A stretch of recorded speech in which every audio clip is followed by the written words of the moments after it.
Enquanto houver lugares onde seja possível a asfixia social, em outras palavras, e de um ponto de vista mais amplo ainda, enquanto sobre a Terra houver ignorância e miséria, livros como este não serão inúteis. Oi gente, tudo bem com vocês?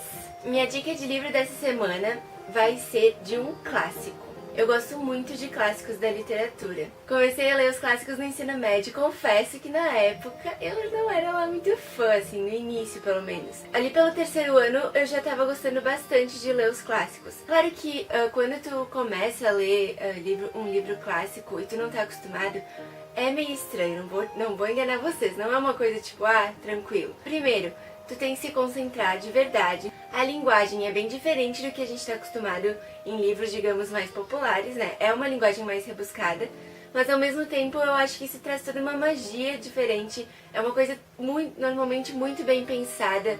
Cada palavra é colocada com muito cuidado, sabe? Uma literatura muito rica, no modo como as frases são constituídas, como as palavras são escolhidas, tudo é muito rico.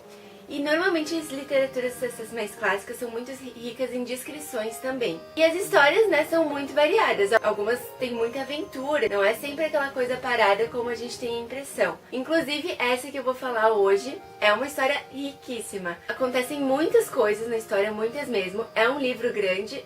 Mas vale muito a pena ler ele. E ela é uma história tão boa que ela já foi adaptada para cinema, para musical, para, enfim, 300 milhões de coisas. Este livro é... Tcharam! Ai, é difícil até de segurar. Os Miseráveis. Primeiro eu vou falar pra vocês como é que se deu o meu primeiro contato com esse livro. Foi no primeiro ano do ensino médio. Obviamente a gente não leu o livro inteiro. Na verdade foi indicada a adaptação feita pelo Valcir Carrasco, bem legal. Ela é fininha assim, mas tem a história toda. Claro, sem aquela linguagem tão rebuscada quanto do Victor Hugo.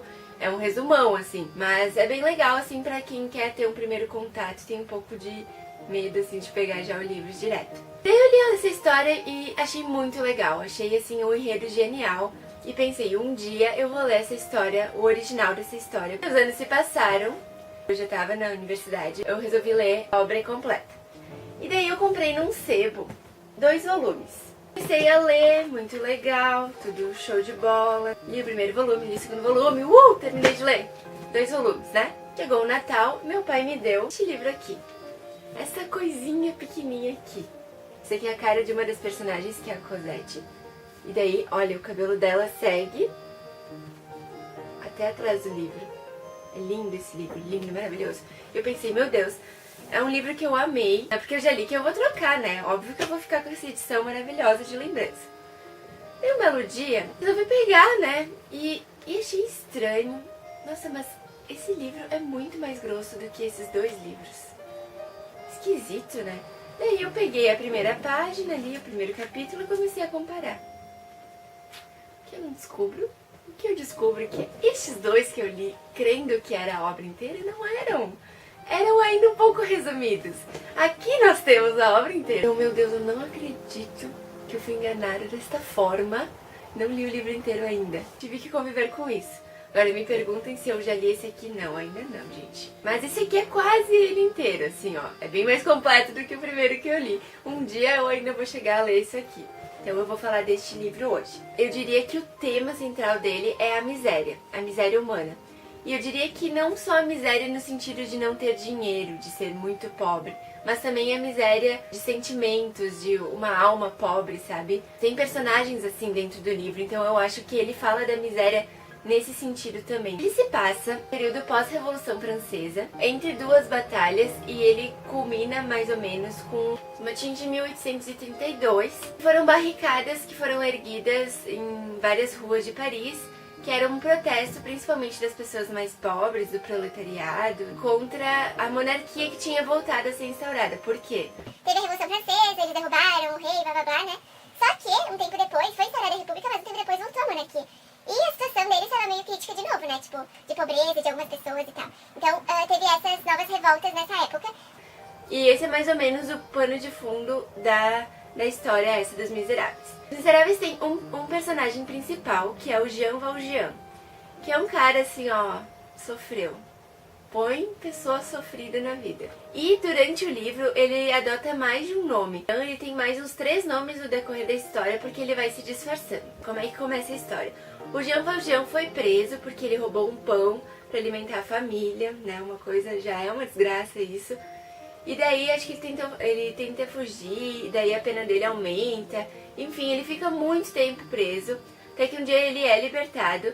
Mas a carteira de identidade dele, digamos, estava marcada como um ex-preso. É muito difícil para ele conseguir emprego por causa disso. Ele é muito discriminado e ele não consegue, sabe, se reerguer. Daí, um dia, ele é acolhido por um padre. Só que ele acha que o padre vai ser meio traíra também, e ele quer fugir daquele lugar.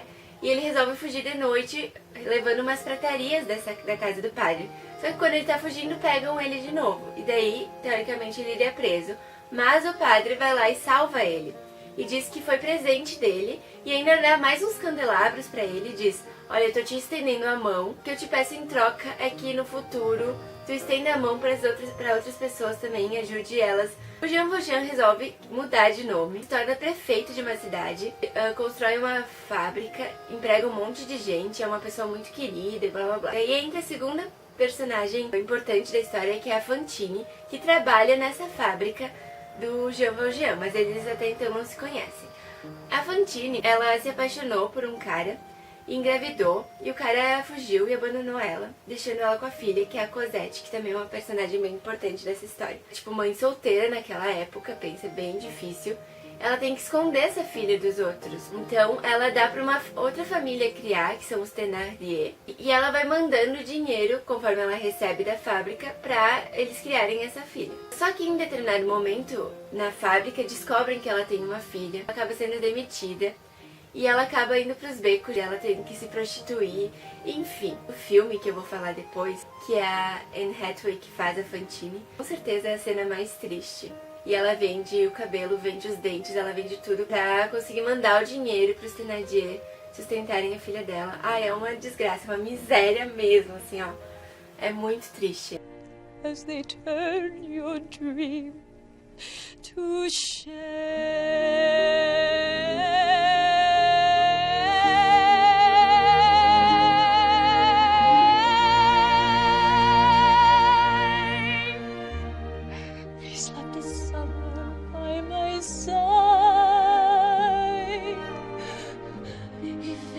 My days with endless wonder.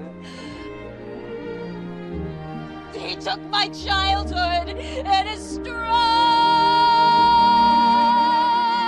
but he was gone when autumn came. Daí nisso tem um general que vive perseguindo. E ele tem uma fissuração pelo Jean Valjean e ele quer prender o cara de novo. Ele começa a suspeitar que o prefeito é o Jean Valjean. Só que ele até, numa determinada parte, ele denuncia o Jean Valjean para as autoridades, mas aí ele descobre que o Jean Valjean foi recapturado e preso. E ele até conta isso pro Madeleine, que é o Jean Valjean. E o Jean Valjean fica com um peso muito grande, porque outra pessoa foi presa no lugar dele, né? E ele acaba se entregando e tal. Mas mais tarde ele consegue fugir. Entre isso é importante falar que o Jean Valjean conheceu a Fantine e ela fica muito doente. E no leito de morte ela pede pra ele cuidar da Cosette, que é a filha dela. E ele promete isso pra ela. Então quando ele consegue fugir, ele vai até a casa dos Thénardier resgatar a Cosette pra cuidar dela. E daí ele descobre que os Thénardier são, assim, ó, pessoas péssimas. E eles passam a perna em todo mundo, eles são bem falcatruas. E eles obrigam a Cosette, que é uma criança pequenininha, a trabalhar. Ela é meio escrava deles, eles tratam ela muito mal. Mas daí ele dá um dinheiro pra eles, né? E consegue resgatar a Cosette. Daí passa um tempo, Cosette cresce. E daí tem um outro personagem importante, que é o Marius. O Marius, ele acaba se apaixonando pela Cosette. E ali se forma um triângulo amoroso, porque a Eponine, que é aquela filha dos Thénardier, ela é apaixonada pelo Marius. Mas ele é apaixonado pela Cosette, que também gosta dele, enfim. O pano de fundo de tudo isso é as revoltas que estão acontecendo na França, que o Marius meio que participa também, e tudo estoura com a morte do general Lamarck, que era um general muito popular, e daí eles resolvem se revoltar mesmo, fazer barricadas nas ruas. Bom, não vou mais contar o enredo do livro. Só essa foi uma parte, assim, né? Vocês têm que ler pra saber, tá bom? Ou pelo menos assistir alguns filmes. O que eu tenho pra dizer sobre esse livro é que ele é muito bom. Eu acho o enredo dele muito criativo. As temáticas que ele aborda, essa coisa da miséria humana, com pano de fundo histórico, com personagens muito ricos. Ricos, né? Os miseráveis ricos. Não, muito humanizados, com todos defeitos, qualidades e mil coisas. Ele é bastante descritivo, mas o jeito que o Victor Hugo escreve, na minha opinião, é um jeito muito bom que nos leva a falar de uma coisa muito curiosa, porque muita gente acha esses autores clássicos com uma linguagem muito complicada, mas a maioria deles, na época em que eles lançaram seus livros, eles eram considerados literatura popular. Victor Hugo foi um escritor, considerado um escritor popular também. Ele lançou essa obra em 1862 e quando ele foi lançado em Paris, as definições de best-seller foram atualizadas porque em 24 horas vendeu 7.000 exemplares, né? Não é pra qualquer um. Bom, a história é tão boa que ele é uma das obras mais adaptadas para o cinema. A primeira foi ali por volta de 1909, ainda na época do cinema mudo. A última foi de 2012, que é um musical. Meu filme preferido. Maravilhoso. Bem legal mesmo. Tudo bem, tem gente que não gosta de musical. Esse é um musical que é muito musical. Tipo, ele é muito cantado mesmo. E ele é extenso. Porém, é muito bom, gente. É demais, assim, ó. Claro, não é totalmente fiel ao livro. Até porque é impossível, por maior que o filme seja, acho que ele tem umas 2 horas e pouco. Não dá pra adaptar um livro desse tamanho. Mas a essência da história, eu digo que ela é mantida, assim. E esse filme musical, né? Ele foi baseado no musical da Broadway, que foi lançado em 1987. E fez muito sucesso. As músicas são maravilhosas, sério. Não tem uma música, eu acho que eu não gosto. São todas lindas. Eu vou botar um trechinho da música que eu mais gosto, que se chama One Day More.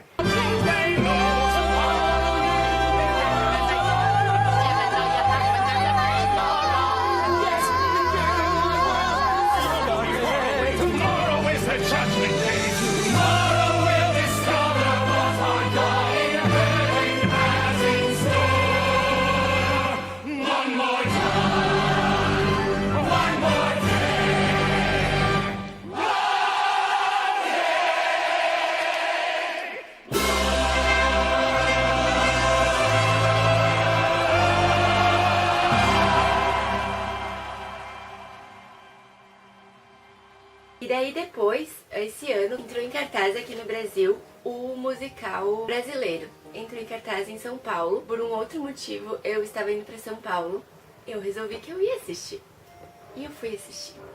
Aqui está a prova. Este é o programa do musical do Brasil. E, gente, assim, ó, esplêndido. Os cenários são uma coisa, assim, ó, inacreditável. Os atores são muito bons.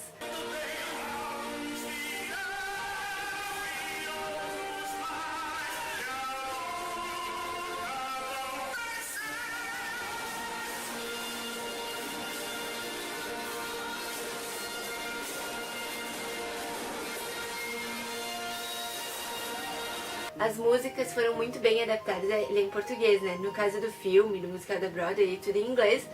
No Brasil é tudo em português. Mas eu achei a maioria das adaptações ficaram boas. É com orquestra ao vivo, então eu super recomendo o musical também. E o filme de 2012. Tem vários outros filmes, tem minisséries que foram feitas, tem inclusive uma novela que foi feita na Rede Bandeirantes. Isso eu não assisti, daí eu não sei dizer. Mas o filme de 2012, o musical do Brasil e o livro, eu super recomendo. Então é isso aí, pessoal. Quem já leu Os Miseráveis, comenta ali embaixo de se você gostou, como é que foi essa experiência de ler. É uma literatura que exige mais concentração, mas ao mesmo tempo ela te traz reflexões bem mais profundas. Se você gostou desse vídeo, dá um like ali embaixo, assiste os outros vídeos do canal, as outras dicas de livro que eu já dei nas outras semanas são bem legais também. Até o próximo vídeo. Tchau!